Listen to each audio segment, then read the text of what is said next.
Olá, aqui é o Marcelo Vieira e nesse vídeo eu vou te mostrar a minha carteira de ETFs na Bolsa Americana e vou falar sobre a estratégia quantitativa que eu utilizo para como selecionar quais ETFs eu vou investir na Bolsa Americana. Tá legal? Então, primeiramente, para caso você seja novo aqui no canal, o que são ETFs, né? ETFs nada mais são do que fundos negociados na Bolsa de Valores. Qualquer lugar do mundo, no caso aqui, eu estou investindo na Bolsa de Nova York, né?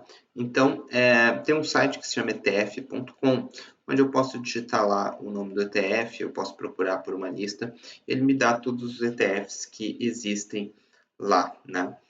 Basicamente tem ETF na Bolsa Americana de tudo que você imaginar, né? Por exemplo, um exemplo que eu vou dar, que é um ETF que eu vou ter em carteira agora para outubro, o EWL, que é o ETF suíço. Então, a gente digita EWL aqui, ele vai falar, ó, um índice, né? O ETF segue a Bolsa Suíça, as ações de maior peso, de maior valor de mercado, né? Pega 85% das empresas, só tira as empresas pequenas, chamadas de small caps, né? E assim vai, existem muitos, né? Muitos mesmo. EWZ, por exemplo, é o ETF de Brasil, que é praticamente, digamos assim, equivale a praticamente o índice Bovespa em dólar, né, negociado na Bolsa Americana. Então, existem ETFs de ações, como esses, né, representam um país. Existem ETFs de, por exemplo, na Bolsa Americana, as principais ações, maiores ações de small caps, empresas de crescimento, empresas pagadoras de dividendos, setores, tecnologia, setor financeiro, bancário, de consumo, maconha, tudo que você imaginar tem ETF, né? Sem ser ações, né? Por exemplo, ETF de tesouro americano, de renda fixa fora dos Estados Unidos, de REITs, que são os fundos imobiliários nos Estados Unidos, fundos imobiliários fora dos Estados Unidos, de bonds, né, que são títulos de renda fixa, de ouro, de commodities, de prata, de tudo que você imaginar, né? Então, realmente é uma gama de oportunidade. E o que são investimentos com estratégias quantitativas como essa que eu utilizo, né? São estratégias baseadas em evidências testadas e comprovadas. Ou seja, a estratégia, a gente faz estudos, né? Tem critérios, e a gente testa para ver qual foi o resultado utilizando esses critérios, né? Ou seja, não tem tomada de decisão, a gente só toma a decisão de seguir aquela estratégia. Depois, por exemplo, todos os meses, nessa estratégia que eu sigo, eu rodo isso no software, ele analisa todos os dados e ele me dá os 5 ETFs que eu devo ter em carteira para o mês seguinte, né? Então, com isso a gente consegue rentabilidades acima da média. Deixa eu mostrar aqui, esse é um software que eu utilizo. Essa vai ser, eu já vou comentar minha carteira para o mês de outubro, mas se a gente for ver aqui o resultado, né? Aqui, ó, de 2003 a 2019, agora outubro de 2019, dá uma média, tá? Isso aqui, o KGR, é a média anual de rentabilidade, tá? 17,05% ao ano, né? Se a gente comparar aqui nesse mesmo período, o SPY, que é o ETF de S&P 500, que é o principal índice de ações da Bolsa Americana, fez 9,45% ao ano nesse período, né? Tem outro dado muito interessante que é esse aqui, ó, o drawdown. O que é drawdown? Drawdown é quanto chegou a cair, tá? Por exemplo, teve um momento na crise de 2008 do subprime que a bolsa americana caiu 55,2%, né?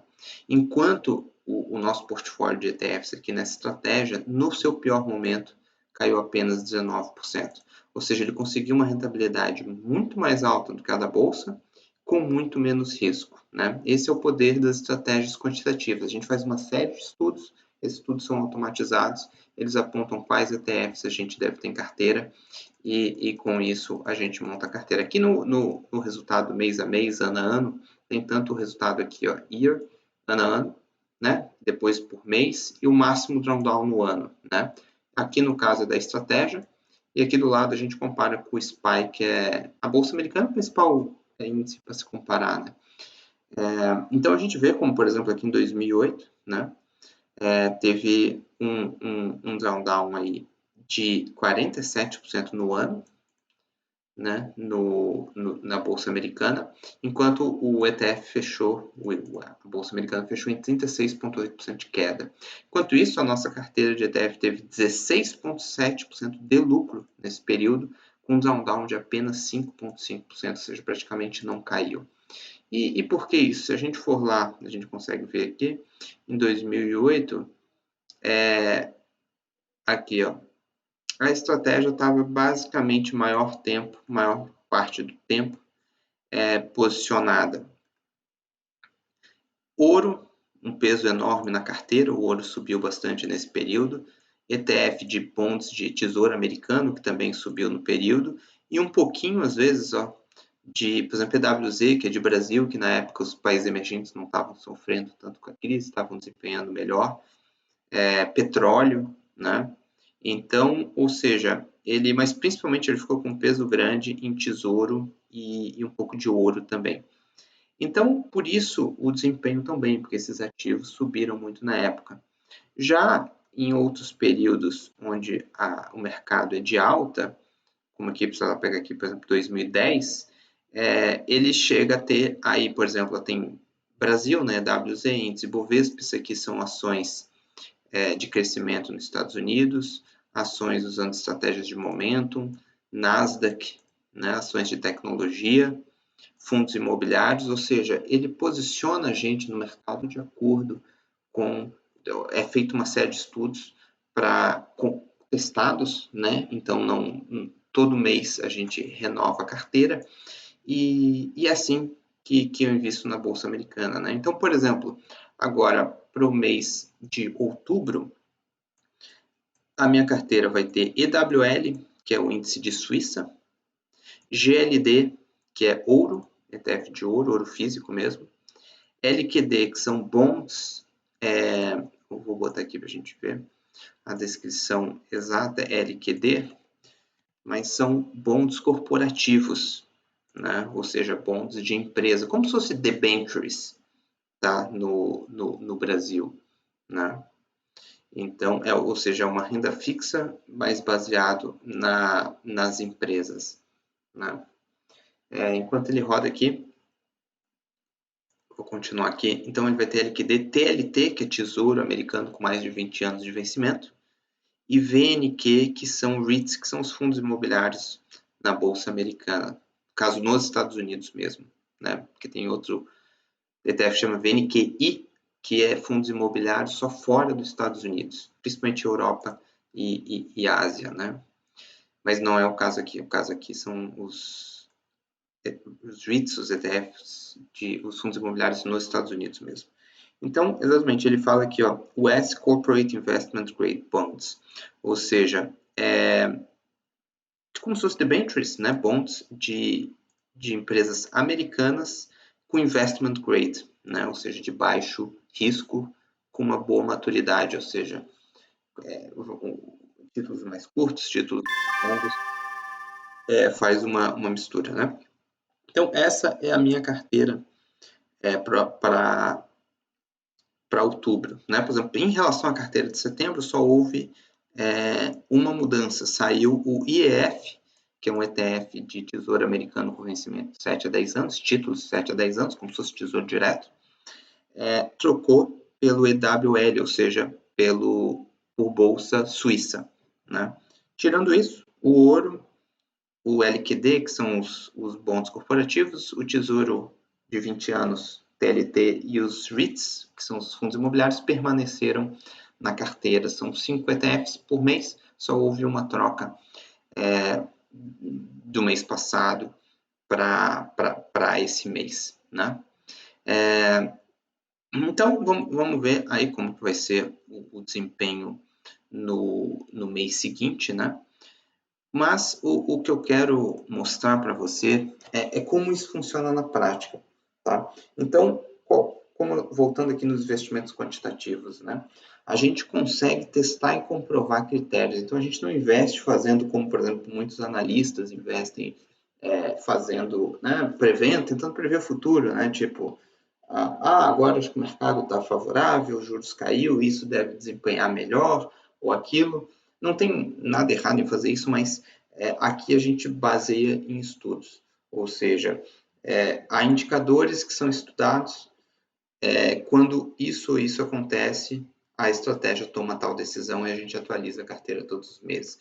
Com isso, a grande vantagem, como eu falei, é que você consegue testar e prever qual é o resultado, qual foi o resultado no passado, momentos que vai bem, momentos que não vai tão bem, o que esperar de risco, o que esperar de retorno, né? Então, a gente consegue validar se a estratégia é efetiva de fato, né? E outra grande vantagem, no caso específico dessas, existem vários tipos de estratégias quantitativas, mas nessa aqui que utiliza ETFs, né, vários tipos de ETFs na Bolsa Americana, ativos do mundo todo e não só de ações, é que a gente consegue ter um desempenho interessante, inclusive em períodos de crise, como eu mostrei em 2008, porque a gente não fica posicionado só em ações, né? Então, imagina, fazer 17% ao ano em dólar, mais a valorização do dólar ao longo do tempo, para quem mora no Brasil, dá uma média de 20 e poucos por cento ao ano, né? Dependendo do ano, pode chegar perto de 30%. Então, realmente tudo isso de forma automática, você só precisa uma vez por mês atualizar a carteira, né? O software dá tudo pronto, né? Inclusive até essa carteira e algumas outras a gente atualiza dentro do curso Investidor Internacional de Sucesso para quem é aluno, né? Então, era isso aí que eu queria compartilhar com vocês, a minha carteira, como eu vejo os investimentos quantitativos, né? Que é sempre a ideia de passar. Eu vou até compartilhar, eu ia terminar o vídeo, mas eu vou falar mais um pouquinho aqui para vocês. Compartilhar, eu vou colocar aqui o quadrante que eu desenvolvi, que eu acredito que vai te ajudar a entender melhor. Então, a gente tem aqui um quadrante, aqui a gente tem um lado esquerdo e aqui a gente tem um lado direito. O ideal é você passar do lado esquerdo para o lado direito do quadrante, né? Então, aqui a gente tem primeiro zero, que é o investidor que não sabe nada de investimento, investe na poupança, segue a recomendação do gerente ou de um assessor, não sabe o que está fazendo, né? Aqui a gente tem o investidor iniciante, né? Ou seja, que já está começando de repente a investir na bolsa, está seguindo um relatório, está tentando aprender e está tentando fazer alguma coisa, né? Do lado direito a gente tem o S de investidor sofisticado e o P de investidor profissional, né? Então, o ideal é você passar do lado esquerdo do quadrante para o lado direito. A maioria vai querer passar do zero para o sofisticado ou de iniciante para sofisticado. Alguns poucos só, depois de sofisticado, vão querer virar profissionais, mas isso é uma minoria. A maioria vai vir para cá, para o S, né, para o investidor sofisticado. E o que é um investidor sofisticado? É um investidor que tem conhecimento suficiente para investir de forma efetiva, né? Então, enquanto numa estratégia como essa, quantitativas, com ETFs, você tem a possibilidade no futuro, a gente nunca sabe, né? A rentabilidade futura pode render um pouco mais, um pouco menos, varia de tempos para tempos, a rentabilidade até de ano para ano e tudo mais, mas pode fazer em média aí, em torno de 17% ao ano em dólar, ou seja, possivelmente mais de 20% ao ano em reais, com risco, como você viu, bem controlado, porque a carteira é muito bem manejada, né, até para épocas de crise e tudo. Enquanto, por exemplo, um investidor zero ou iniciante, ele ou está investindo na poupança, só em renda fixa, rendendo quase nada, ou se ele vai para renda variável, ele acaba fazendo besteira, perdendo dinheiro, ou investindo num fundo de ações, onde vai, em momentos de crise, cair muito, a rentabilidade média ao longo do ano vai ficar bem abaixo do que uma carteira dessa é capaz de fazer. E isso, ao longo de 5, 10, 15, 20 anos, você rentabilizando menos o seu capital, vai dar uma diferença enorme, né? Como eu já mostrei várias vezes, né? Se a gente botar aqui no Google a calculadora de juros compostos,